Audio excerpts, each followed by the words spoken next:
balik kemajuan negara. Masih ada komuniti yang ketinggalan. Bayangkan hidup tanpa lampu, tanpa kipas, tanpa tenaga elektrik.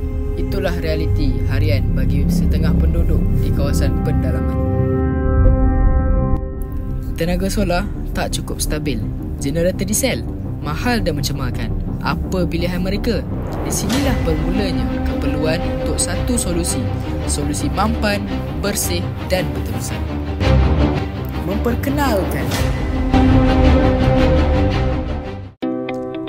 Inilah sistem mini hydro kami. Dibina khas untuk komuniti yang perlukan tenaga tanpa beban kos tinggi.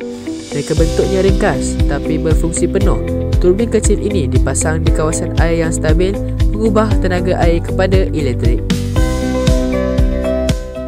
Barang-barangan yang kami gunakan adalah 3 second glue Mr. DIY yang berharga RM5.90. Yang kedua, sudu plastik Mr. DIY yang berharga RM1.70. Dan yang ketiga, LED light strip Mr. DIY yang berharga RM3.17. Selain itu, kami juga menggunakan barang-barangan terpakai ataupun kita semula.